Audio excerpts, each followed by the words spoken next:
পাহাৰীয়া জিলাটো বলিছে নিৰ্বাচনী বতাহ। পাহাৰৰ 4 বিজেপি বিধায়কে এইবাৰ নাপাব পাৰে টিকট। সমষ্টিয়ে চলিছে বিকল্প প্ৰাৰ্থীৰ তৎপৰতা। হাফলং, ডিফু, হাওৰাঘাট সমষ্টিত সলনি হ'ব শাসক দলৰ প্ৰাৰ্থী। কাৰ্বি আংলঙৰ 3 সমষ্টিত প্ৰাৰ্থী ঘোষণা APHLC দলৰ। কাৰ্বি পাহাৰৰ 2 জিলাকেই ধৰি ডিমা হাছাও জিলাতো শেহতীয়াকৈ বলিছে নিৰ্বাচনী বতাহ। পাহাৰীয়া জিলাকেইখনত পূৰ্বতে 5টা সমষ্টি আছিল যদিও শেহতীয়া সমষ্টিৰ পুনৰ নিৰ্ধাৰণৰ সময়ত বৃদ্ধি হৈছে আৰু এটা সমষ্টি। 3 পাহাৰীয়া জিলাত বৰ্তমান মুঠ সমষ্টি 6টা। প্ৰতিটো সমষ্টিতে শক্তিশালীভাৱে প্ৰতিদ্বন্দ্বিতা আগবঢ়োৱাৰ বাবে ইতিমধ্যে তৎপৰতা চলাইছে শাসক বিৰোধী ৰাজনৈতিক দলসমূহে। উল্লেখ্য যে 2খনকৈ পাহাৰীয়া স্বায়ত্তশাসিত পৰিষদ বৰ্তমান আছে বিজেপিৰ দখলত। কিন্তু তাৰ পিছতো বিধানসভা নিৰ্বাচনত কোনো সমষ্টিতে সংকটৰ মুখামুখি হ'ব বিচৰা নাই শাসক দলটোৱে, যাৰ বাবে এইবাৰ নিৰ্বাচনত বৰ্তমানৰ বহুকেইজন বিধায়কৰ টিকট কৰ্তন কৰি নতুন প্ৰাৰ্থীক টিকট দিয়াৰ বাবে যোজা চলাইছে শাসকীয় বিজেপি দলে।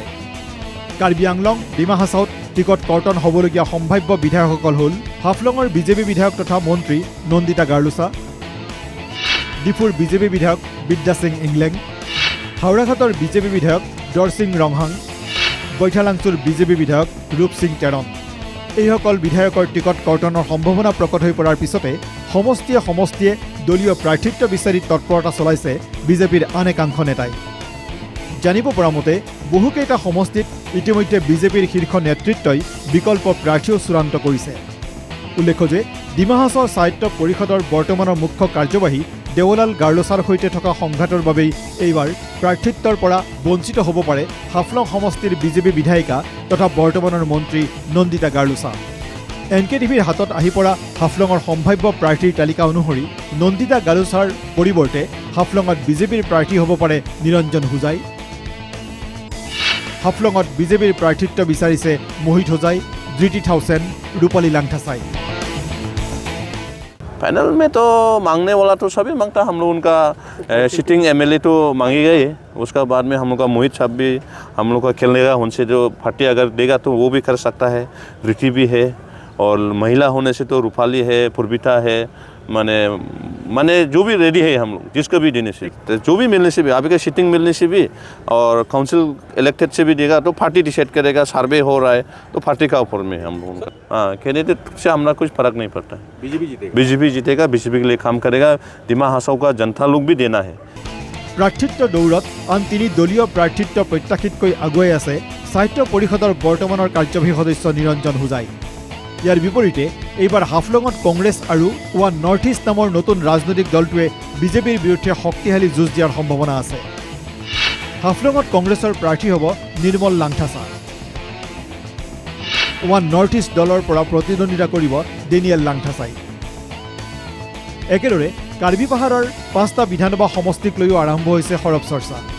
সমষ্টিয়ে ইতিমধ্যে নিৰ্বাচনী যুঁজৰ বাবে সাজু হৈ উঠিছে শাসক বিৰোধী।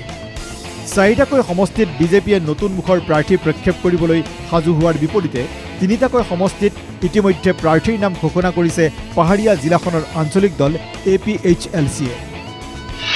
বোকাজান, ডিফু, আমৰি সমষ্টিত প্ৰাৰ্থী ঘোষণা APHLC দলৰ।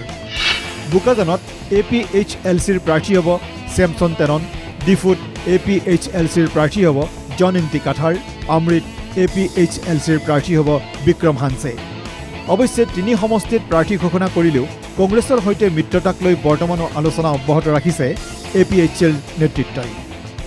NKTVৰ হাতত আহি পৰা কাৰ্বি পাহাৰৰ 5টা সমষ্টিৰ সম্ভাৱ্য প্ৰাৰ্থী তালিকা অনুসৰি বোকাজান সমষ্টিত বিজেপিৰ ডাক্তৰ নোমল মমিন, কংগ্ৰেছৰ জগত সিং ইংটি, ডিফু সমষ্টিত বিজেপিৰ হৰেন সিং বে, কংগ্ৰেছৰ পূৰ্ণিমা ৰংহাংপি, হাওৰাঘাট সমষ্টিত বিজেপিৰ বলোৰাম ফাংছো, কংগ্ৰেছৰ জয়ৰাম ইংলেং, আমৰি সমষ্টিত বিজেপিৰ ডক্টৰ হাবে তেৰণ, APHLCৰ বিক্ৰম হানছে আৰু ৰাংখাং সমষ্টিত বিজেপি তুলিৰাম ৰংহাং। উল্লেখ্য যে কংগ্ৰেছ আৰু APHLC দলৰ মাজত আনুষ্ঠানিক আসন ভাগ বতৰা হ'লে 2টা সমষ্টি APHLCক এৰি বাকী 3টা সমষ্টিত প্ৰতিদ্বন্দ্বিতা আগবঢ়াব পাৰে কংগ্ৰেছ দলে। ডিফুৰ পৰা আছাবুৰ ৰহমান, হাফলঙৰ পৰা মংকু দাসৰ সহযোগত নিউজ ডেস্ক ৰিপৰ্ট NKTV+।